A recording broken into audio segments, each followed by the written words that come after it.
All right, 1 Kings 22, let's call this one Through the Eyes of the Prophets. Mercy for what? And subtitle it Enough, because it is going to seem that in this final chapter of 1 Kings, God has had enough of the pattern of showing Ahab mercy only to see him bring drama to the people around him, essentially getting forgiveness only to be either unforgiving or just a terror to his neighbors or the people of Israel. And that's all going to come to a head in this chapter where Ahab, king of Israel, the northern 10 tribes, gets a visit from Jehoshaphat, king of Judah, basically the southern 2 tribes. And Ahab is going to seem to want to show off a little bit when he says, you know, that territory over there, it's in the hands of the Syrians, and that's mine. I want it back. Not mentioning the fact that if he would have gotten rid of Ben-Hadad the way that God had told him to, the property might have been his anyway. And so what he is going to do is ask Jehoshaphat if he will go to war to use their combined armies to essentially settle one of Ahab's personal beefs. And so Jehoshaphat, understanding that relationships between Judah and Israel had not been great to this point, is probably going to overextend his assistance, wanting to broker a peace. And he's going to say, yes, my army is with your army. But first, let's maybe inquire of God, something that doesn't seem that Ahab is in the habit of doing, understanding that even though God basically got rid of the prophets of Baal back in chapter 18, as we mentioned with the battle at Mount Carmel, he is going to simply have replaced those prophets with other prophets that are little more than yes men, understanding that the prophets of God are still around. And how do we know? Well, because when Jehoshaphat says, let's inquire of God, Ahab's going to bring in his yes men. And even though it might seem normal for Ahab to ask a question and for them to simply nod, it doesn't seem to be normal for Jehoshaphat, who's going to seem to see that something's off. He's going to ask, is there somebody else we can ask? Is there another prophet? Is this all of them? He's going to say, there's another one.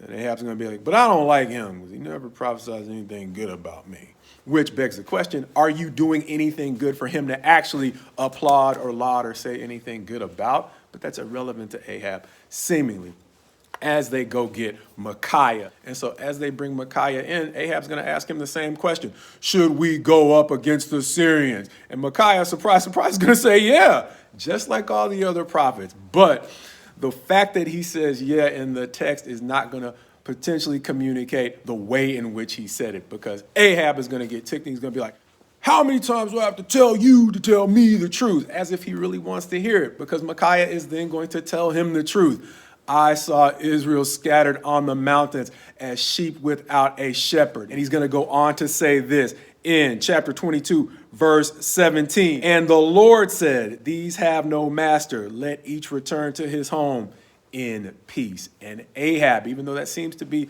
a relatively obscure prophecy, he's going to get it. He's not in the picture of that prophecy, meaning he might not come back from the battle. And so he is going to be livid, but Micaiah is not done. He's going to be like, oh yeah, and these prophets are yours? I saw God agree to send a lying spirit into the mouth of these prophets. So all of your yes men can actually be the tool for your downfall.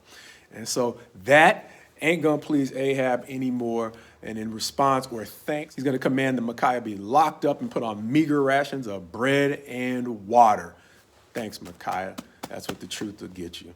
Anyway, understanding all that, Jehoshaphat, whether he's concerned or not, he has committed his army to help Ahab, and they are going to go into battle against the Syrians, and it's not going to go well. And so Ahab is going to fall in battle, as Micaiah said. God is now going to relieve the people of Israel, giving them peace by finally getting rid of Ahab. And so even though Ahab serves as an example of how not to use a second chance from God, Jehoshaphat seems to get it.